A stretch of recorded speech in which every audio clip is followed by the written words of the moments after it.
Ambruknya titian di kawasan Jalan Teluk Tiram Laut, Kelurahan Teluk Tiram, Banjarmasin Barat berdampak pada rusaknya salah sebuah rumah yang tepat berada di samping titian tersebut.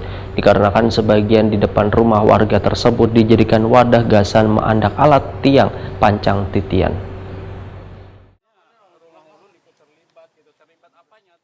Ambruknya titian di kawasan Jalan Teluk Tiram Laut, Kelurahan Teluk Tiram, Banjarmasin Barat berdampak pada rusaknya salah sebuah rumah yang tepat berada di samping titian tersebut. Dikarenakan bagian depan rumah warga tersebut dijadikan wadah gasan menandak alat tiang pancang titian. Terlihat bagian teras dari rumah tersebut amblas ke dasar sungai. Dona, pemilik rumah Waitakuni Prima TV tengah hari Minggu 10 September 2023 membedakan dirinya bersama bini wan 3 anaknya terpaksa harus turun bertiti pada sebatang kayu bila hendak masuk ke rumahnya. Menurut Dona, wayah pengerjaan proyek pemborong mandak mesin di hadapan rumahnya.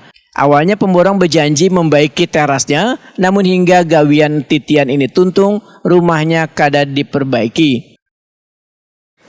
Dona, setahu Dona, rumah Dona ini kapan nih runtuhnya, kenapa? Sejak waktu runtuh jembatan juga. Oh, pas pada saat runtuhnya jembatan ikut juga runtuh ini. Ini terlihat lebih parah lagi nih, kenapa nih?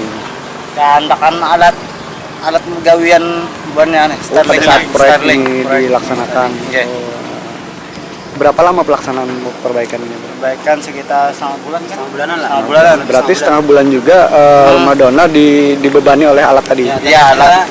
Tambah bareng jembatannya hati-hati. Jadi setelah itu tambah parah nggak? Tambah parah? Tambah amblas? Amblas. Ada nggak kemarin tuh dijanjikan untuk diperbaiki? Ada bang, ada ya. Karena bisa jadi ngomongin sana jangan diperbaiki juga ya. Jadi anaknya alat waktu itu. Soalnya waktu rabah kita bantuin ku dahulun ngomong dahulun, asal istri ngomong. Ternyata ada ngulun juga, ada bongkar jambasnya udah dulun. Boleh bijin jam bongkar bongkar akan naik. Berarti dibongkar. Ayo.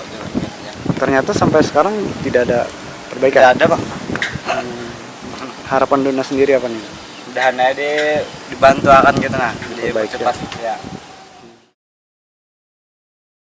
Dona menyatakan sangat kecewa dengan pemborong yang menjanjikan perbaikan rumahnya bila titian sudah tuntung. Dona pun berharap pemborong titian ini ingat lawan janjinya dengan melakukan perbaikan lantaran khawatir kerusakan rumahnya akan bertambah.